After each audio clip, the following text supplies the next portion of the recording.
Hello everyone, स्वागत है आप सभी का आपके अपने यूट्यूब चैनल में। इलेक्ट्रीशियन सेकंड ईयर का 29 जुलाई 2025 का ओरिजिनल पेपर आ गया है फर्स्ट शिफ्ट का। आगे जिनका पेपर बाकी है देख लीजिए, ऐसा पेपर आएगा आपके एग्ज़ाम में भी, तो पूरा पेपर देख कर जाना। जिनका भी इलेक्ट्रीशियन सेकंड ईयर का आगे पेपर बाकी है, ये फर्स्ट शिफ्ट का पेपर है, 29 जुलाई का ओरिजिनल पेपर है सेकेंड ईयर का। पूरा पेपर हल करेंगे, तो वीडियो एंड तक देखना। तो देखिए, पेपर सेकेंड ईयर का आपके स्क्रीन पे आ गया है। सबसे पहले अपने ट्रेड थ्योरी, जो इलेक्ट्रीशियन थ्योरी के 1 से 38 क्वेश्चन पूछे गए हैं इस पेपर में, वो क्वेश्चन करेंगे। उसके बाद वर्कशॉप, फिर इंजीनियरिंग ड्राइंग, पूरा पेपर कराऊंगा। तो पूरा वीडियो लास्ट तक देखना। और आगे जिनका पेपर है, ये सारे प्रश्न आप याद कर लो, क्योंकि आपके एग्ज़ाम में ये प्रश्न पूछे जाएंगे, ध्यान रखिएगा। वीडियो को जिसने भी लाइक नहीं किया है तो सभी एक बार वीडियो को लाइक कर दो, और ज़्यादा से ज़्यादा शेयर ज़रूर करना। अपने दोस्तों की मदद करने के लिए इस वीडियो को दबा के शेयर कीजिएगा सभी ग्रुप में। पहला क्वेश्चन यहाँ पे देखिएगा, ट्रेड थ्योरी का है। चित्र में दिखाए अनुसार परीक्षण का नाम आपको बताना है। तो यहाँ पे ये जो चित्र है ना, इसमें बताना है कि कौन सा परीक्षण ये हो रहा है। तो ये आपका है grounded coil test. Option number A right answer हो जाएगा, करेक्ट आंसर होगा ऑप्शन नंबर ए। फटाफट से आंसर बताऊंगा, आप नोट डाउन करते रहिएगा। आपके पास समय कम है, एग्ज़ाम बहुत ही नज़दीक है, इसलिए फटाफट से आंसर बता रहा हूँ। आप सभी आंसर स्क्रीनशॉट ले लो या फिर नोट डाउन करते रहो। अगला क्वेश्चन है क्वेश्चन नंबर 2। चित्र में दिखाए गए नियंत्रण पैनल वायरिंग में प्रयुक्त सहायक उपकरण का नाम क्या है। तो यहाँ पे जो चित्र में आपको नियंत्रण पैनल वायरिंग दिखाई गई है ना, इसमें सहायक उपकरण जो दिखाया गया है, इसका नाम आपसे पूछ रहा है ये।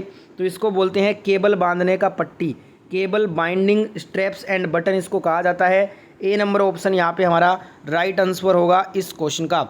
पूरा का पूरा रियल पेपर है ये इलेक्ट्रीशियन का, और आगे बिल्कुल ऐसा पेपर आएगा। तो पूरा पेपर आपको समझ लेना है और अच्छे से याद कर लेना है, क्योंकि ये क्वेश्चन आपके पेपर में भी आएगा।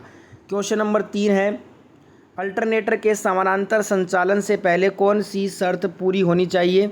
ऑप्शन 3 देखिए राइट हो जाएगा, फेज अनुक्रम समान होना चाहिए। सी नंबर ऑप्शन राइट हो जाएगा।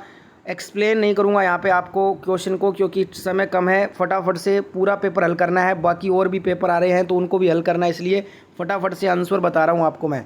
अगला क्वेश्चन है क्वेश्चन नंबर 4। क्वेश्चन में कह रहा है कि जो डीसी मोटर की गति के व्युत्क्रमानुपाती होता है उसको बताइए। Which is inversely proportional to the speed of DC motor. ये होता है field flux. D number option यहाँ पे हमारा राइट आंसर होगा इस क्वेश्चन का। अगला क्वेश्चन नंबर 5 यहाँ पे पूछा गया है, ऑफ लोड स्थिति में कौन सा स्विच संचालित होता है। ऑफ लोड स्थिति में आइसोलेटिंग स्विच संचालित होता है। डी नंबर ऑप्शन यहाँ पे करेक्ट आंसर होगा इस क्वेश्चन में। अगला क्वेश्चन देखिएगा, क्वेश्चन नंबर 6 है, घरेलू उपभोक्ताओं के लिए अपनाई गई एसी वितरण लाइन में वोल्टेज अनुपात कितना होता है। तो ये 415 वोल्टेज 240 वोल्टेज होता है। कितना होता है? 415 240। बी नंबर ऑप्शन यहाँ पे राइट आंसर होगा। अगला क्वेश्चन देखिएगा, क्वेश्चन नंबर 7 है, डीसी मोटर के बैक ईएमएफ की गणना करने का सूत्र क्या होता है। तो इसका सूत्र होता है ई बी बराबर वी माइनस आई ए गुना R A volt. B number option यहाँ पे करेक्ट आंसर हो जाएगा। अगला क्वेश्चन है क्वेश्चन नंबर 8, चित्र में दर्शाए गए डीसी जनरेटर के भाग का नाम क्या है। यहाँ पे जो आपको जनरेटर का भाग दर्शाया गया है डीसी जनरेटर का, इसका नाम बताना है। तो इसको बोलते हैं हम आर्मेचर कोर लेमिनेशन। क्या बोलते हैं? आर्मेचर कोर लेमिनेशन बोलते हैं। डी नंबर ऑप्शन राइट हो जाएगा। अगला क्वेश्चन देखिएगा, वार्निशिंग से पहले रीवाइंडेड एसी मोटर के लिए प्री हीटिंग क्यों आवश्यक होती है। वाइंडिंग में नमी सुखाने के लिए। ए नंबर ऑप्शन यहाँ पे राइट आंसर हो जाएगा। पूरा का पूरा पेपर आपको देखना है, बिल्कुल ऐसा पेपर आपके शिफ्ट में भी आएगा। अगला क्वेश्चन है, चित्र में दिखाए अनुसार स्टार डेल्टा स्टार्टर में एक्स से चिन्हित संपर्ककर्ता का नाम क्या है। यहाँ पे स्टार डेल्टा स्टार्टर में जो एक्स वाला जो संपर्क है ना, इसको क्या बोलते हैं? एक्स वाले भाग को, तो इसको बोलते हैं दोस्तों स्टार संपर्ककर्ता, स्टार कॉन्टेक्टर इसको कहा जाता है। ए नंबर ऑप्शन राइट आंसर है। अगला क्वेश्चन देखिए, क्वेश्चन नंबर 11, इन्वर्टर में आउटपुट ट्रांसफार्मर का उद्देश्य क्या होता है। ये step up AC from amplifier, ये एम्पलीफायर से एसी स्टेप अप करने के लिए होता है output transformer. D number option यहाँ पे हमारा करेक्ट आंसर हो जाएगा। नेक्स्ट क्वेश्चन यहाँ पे क्वेश्चन नंबर 12 देखिएगा। 4 ध्रुवों के साथ 36 स्टेटर स्लॉट वाली पूर्ण पिच वाइंडिंग के लिए हम कोयल जो स्पैन है उसकी गणना करनी है। तो यहाँ पे 4 ध्रुवों के साथ 36 जो स्टेटर स्लॉट वाली पूर्ण पिच वाइंडिंग के जो कोयल स्पैन होगा वो कितना होगा, 1 से 10 होगा। ठीक है, अब ये कैसे निकलता है वो आपको नहीं बताऊंगा मैं, क्योंकि हमने जो प्रिपरेशन वीडियो मैंने आपको करवाई थी सेकेंड ईयर की उसमें मैंने ये सारे फॉर्मूले आपको बताए हैं। अब यहाँ पे टाइम नहीं है फॉर्मूला डिस्कस करने का। ए नंबर ऑप्शन यहाँ पे राइट आंसर हो जाएगा। अगला क्वेश्चन देखिएगा। अगला क्वेश्चन है स्लिप रिंग इंडक्शन मोटर का उपयोग करके हम 3 phase squirrel cage induction motor की गति को नियंत्रित करने के लिए कौन सी विधि की जाती है। तो इसके लिए हम कैस्केड संचालन ऑपरेशन करते हैं, कैस्केड संचालन करते हैं। बी नंबर ऑप्शन यहाँ पे हमारा करेक्ट आंसर हो जाएगा। अगला क्वेश्चन देखिएगा। डीसी ड्राइव का नुकसान क्या होता है, what is the disadvantage of DC drive. तो ये उच्च गति संचालन के लिए उपयुक्त नहीं होता है, not suitable for high speed operation. ये डीसी ड्राइव का नुकसान है। बी नंबर ऑप्शन यहाँ पे राइट आंसर होगा। पूरा का पूरा पेपर देखना है आपको, एक भी क्वेश्चन को स्किप नहीं करना है। अगला क्वेश्चन है डीसी ड्राइव के नियंत्रण पट में JOG कुंजी का उद्देश्य क्या होता है। इसका उद्देश्य होता है inching operation. C number option यहाँ पे राइट आंसर हो जाएगा इस क्वेश्चन में। अगला क्वेश्चन देखिएगा। स्टेपर मोटर के फ़ायदे क्या होते हैं, what is the advantages of stepper motor. तो ये बहुत कम गति से चल सकता है, can run at very low speed. ये स्टेपर मोटर के फ़ायदे होते हैं। सी नंबर ऑप्शन यहाँ पे राइट आंसर होगा इस क्वेश्चन में। अगला क्वेश्चन देखिएगा। बड़े डीसी जनरेटरों में क्षतिपूर्ति वाइंडिंग क्यों प्रदान की जाती है। तो ये आर्मेचर प्रतिक्रिया के विचुंबकीय प्रभाव को बेअसर करने के लिए बड़े डीसी जनरेटरों में क्षतिपूर्ति वाइंडिंग प्रदान की जाती है। सी नंबर ऑप्शन यहाँ पे राइट आंसर होगा। बिल्कुल सेकेंड ईयर इलेक्ट्रीशियन का ऐसा पेपर आपके शिफ्ट में भी आएगा, तो पूरा वीडियो एंड तक देखिए और सारे प्रश्न आप याद ज़रूर कर लीजिएगा। ठीक है, अगला क्वेश्चन है जैसा कि चित्र में दिखाया गया है एम्पलीफायर का नाम बताना है। ये जो डायग्राम है ना, ये कौन सा एम्पलीफायर है इसका आपको नाम बताना है। तो अगर आपने डायग्राम देख लिया है तो चलिए ऑप्शन देख लेते हैं। तो ये class B push pull amplifier है। कौन सा है, class B push pull amplifier.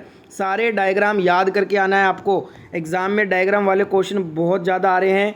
अगला क्वेश्चन है फील्ड इफेक्ट ट्रांजिस्टर FET का मुख्य अनुप्रयोग क्या होता है। ये वोल्टेज नियंत्रण डिवाइस होता है। क्या होता है, वोल्टेज नियंत्रण डिवाइस। बी नंबर ऑप्शन यहाँ पे हमारा राइट आंसर हो जाएगा। अगला क्वेश्चन है डीसी जनरेटर में प्रेरित EMF की दिशा ज्ञात करने के लिए किस नियम का उपयोग किया जाता है।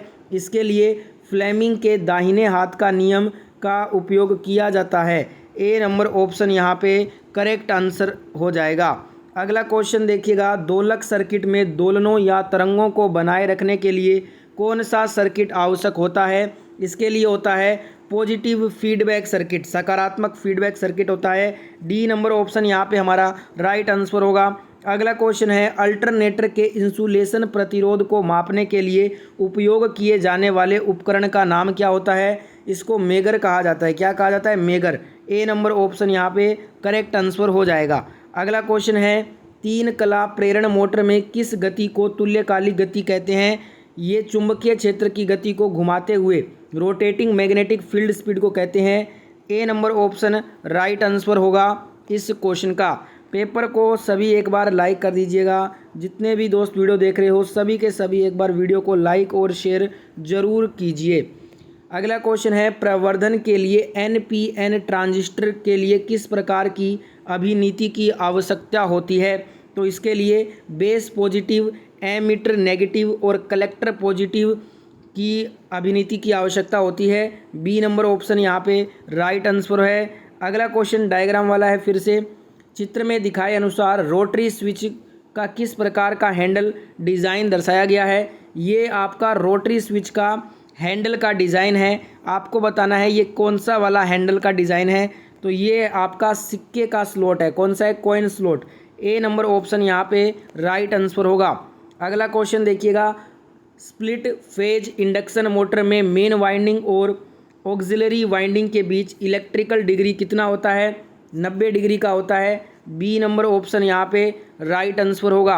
अगला क्वेश्चन देखिएगा, चित्र में दिखाए अनुसार डीसी जनरेटर में एक्स से चिन्हित भाग का नाम। यहाँ पे जो आपका एक्स वाला भाग है ना, एक्स वाला भाग, इसका नाम बताना है। तो इसको बोलते हैं पोल शू। क्या बोलते हैं? पोल शू बोलते हैं। ए नंबर ऑप्शन यहाँ पे राइट आंसर है। अगला क्वेश्चन है, एसी ड्राइव के बीओपी में PROG बटा डाटा बटन का उद्देश्य क्या होता है? ये दर्ज किए गए डेटा को संग्रहित करने और फैक्ट्री में संग्रहित डेटा को दिखाने के लिए काम में लिया जाता है। डी नंबर ऑप्शन यहाँ पे करेक्ट आंसर होगा। अगला क्वेश्चन है, कौन सा उपकरण मापे हुए या परिक्षणित मात्रा का एक दृश्य प्रतिनिधित्व प्रदान करता है? तो ये कैथोड रे ऑसिलोस्कोप करता है। बी नंबर ऑप्शन यहाँ पे राइट आंसर हो जाएगा। अगला क्वेश्चन देखिएगा, क्वेश्चन है, अल्टरनेटर में हंटिंग प्रभाव का कारण क्या होता है? ये लोड में निरंतर उतार चढ़ाव के कारण होता है। राइट आंसर ऑप्शन नंबर ए हो जाएगा इस क्वेश्चन का।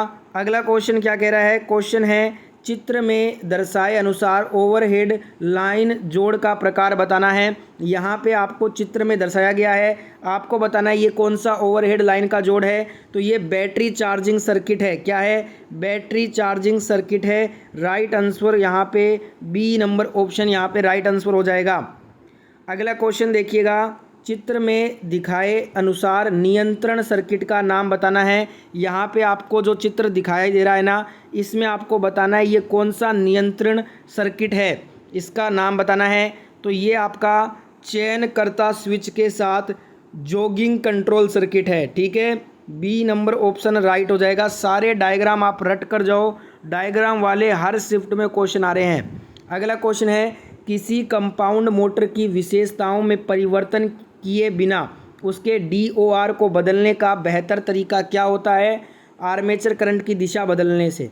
बी नंबर ऑप्शन यहाँ पे राइट आंसर होगा। अगला क्वेश्चन पूछा गया आपसे इस पेपर में, किस शब्द से तात्पर्य है कि किसी पदार्थ का द्रव्यमान इलेक्ट्रोलाइट से 1 कूलाम विद्युत द्वारा मुक्त होता है? इसे बोलते हैं इलेक्ट्रोकेमिकल इक्विवेलेंट, विद्युत रासायनिक तुल्यांक इसको कहा जाता है। डी नंबर ऑप्शन यहाँ पे राइट आंसर होगा। अगला क्वेश्चन है, वाइंडिंग प्रक्रिया में वेजेज के रूप में किस सामग्री का उपयोग किया जाता है? बांस सामग्री का यूज करते हैं वाइंडिंग प्रक्रिया में वेजेज के रूप में। C number option right answer हो जाएगा। अगला क्वेश्चन देखिएगा, 10 HP 3 फेज इंडक्शन मोटर को पूर्ण लोड पर चलाने के लिए फ्यूज दर कितनी होगी? 25 एम्पियर होगी। डी नंबर ऑप्शन यहाँ पे राइट आंसर हो जाएगा। अगला क्वेश्चन इस पेपर का पूछा गया आपसे, एसी मोटर के स्टेटर में कुल विद्युत डिग्री की गणना करने के लिए किस सूत्र का उपयोग करते हैं? इसके लिए हम टोटल इलेक्ट्रिकल डिग्री बराबर 180 गुना नंबर ऑफ पोल्स, ये वाला सूत्र लगाएंगे। ए नंबर ऑप्शन यहाँ पे राइट हो जाएगा। इस पेपर का ट्रेड थ्योरी का लास्ट क्वेश्चन पूछा था आपसे, प्रतिक्षेप के बाद आर्मेचर के लिए किस प्रकार का परीक्षण चित्रित किया गया है? तो ये आपका देखिएगा, ये चित्र में आपको बताना है कौन सा परीक्षण किया गया है इसमें। तो इसमें किया गया है लघुपतित कुंडल परीक्षण, शॉर्टेड कोयल टेस्ट इसको बोलते हैं। सी नंबर ऑप्शन राइट हो जाएगा। अब अपने वर्कशॉप कैलकुलेशन के जो क्वेश्चन पूछे गए हैं आज आपके इस शिफ्ट में, पहला क्वेश्चन वर्कशॉप का पूछा गया था, a गुना ए स्क्वायर गुना ए की क्यूब गुना A4 का मान क्या होगा? इसका मान होगा A10। क्या होगा? A10 होगा। बहुत ही आसान क्वेश्चन था। ए नंबर ऑप्शन यहाँ पे राइट आंसर हो जाएगा। अगला क्वेश्चन पूछा था वर्कशॉप का, AM गुना AN के लिए फॉर्मूला होगा, ये हो जाएगा AM + N। बेसिक क्वेश्चन आए हैं। ए नंबर ऑप्शन यहाँ पे राइट आंसर था। नेक्स्ट यहाँ पे वर्कशॉप का तीसरा क्वेश्चन था, विकृति की इकाई, कल भी पूछा था, रिपीट हुआ है सवाल, इसकी कोई इकाई नहीं होती है, ध्यान रखिएगा। डी नंबर ऑप्शन राइट हो जाएगा। इसलिए बोलता हूँ पूरा पेपर देखा करो, क्वेश्चन रिपीट होते हैं शिफ्ट टू शिफ्ट। आपके एग्जाम में भी ये क्वेश्चन रिपीट होंगे, इसलिए सारे प्रश्न याद कर लीजिए। अगला क्वेश्चन यहाँ पे पूछा था, आई किसको निरूपित करता है? तो ये इंटरेस्ट को निरूपित करता है। सी नंबर ऑप्शन यहाँ पे राइट आंसर हो जाएगा। अगला क्वेश्चन पूछा था आपसे, एसपी का full form, selling price SP का फुल फॉर्म होता है। बी नंबर ऑप्शन यहाँ पे राइट आंसर होगा। नेक्स्ट यहाँ पे क्वेश्चन नंबर 6 पूछा है, कौन सा प्राधिकरण दरों के अनुसूची को प्रकाशित करता है? तो ये आपका सरकारी विभाग करता है। बी नंबर ऑप्शन यहाँ पे राइट हो जाएगा। तो 1 से 6 क्वेश्चन WC के जो पूछे गए थे वो कर लिए हैं। अब इंजीनियरिंग ड्राइंग के 1 से 6 क्वेश्चन देख लेते हैं। तो ड्राइंग का पहला क्वेश्चन पूछा गया था, निम्नलिखित में से कौन AC एमीटर है। यहाँ पे आपको ऑप्शन दिए गए थे, आपको AC एमीटर बताना था। तो ये आपका एक ऑप्शन C दिया गया था। ये जो होता है ना, ये आपका AC एम्पियर मीटर है, ठीक है। तो ये आपका एम्पियर मीटर है। करेक्ट आंसर ऑप्शन C हो जाएगा। अगला यहाँ पे ये कौन सा है, ये फ्रीक्वेंसी मीटर है, ठीक है। ये आपका वोल्ट मीटर है। ये सारे सिंबल अगर आपने अच्छे से याद कर लिए हैं ना, तो आपको एक इंजीनियरिंग ड्राइंग बहुत अच्छे नंबर मिलेंगे। अगला क्वेश्चन है, तो चित्र में जो स्विच है ना, इसको पहचानना है कौन सा स्विच है। कल भी पूछा गया था ये क्वेश्चन, फिर से पूछा है। तो ये आपका कौन सा स्विच है, इसको टम्बलर स्विच बोलते हैं। C नंबर ऑप्शन यहाँ पे राइट हो जाएगा। रिपीट हुआ ये सवाल। नेक्स्ट पूछा था, कौन सा DC मोटर का प्रतीक है।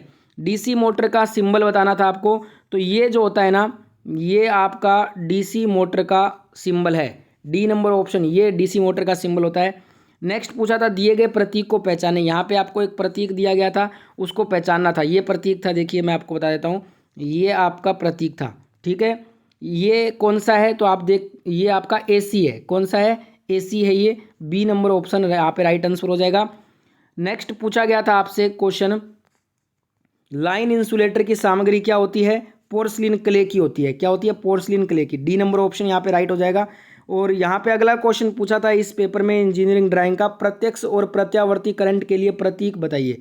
प्रत्यक्ष और प्रत्यावर्ती AC करंट के लिए प्रतीक तो यही होगा ना, ये देखिए ये होता है AC का। तो यहाँ पे B नंबर ऑप्शन करेक्ट हो जाएगा। तो ये इंजीनियरिंग ड्राइंग का क्वेश्चन पेपर था।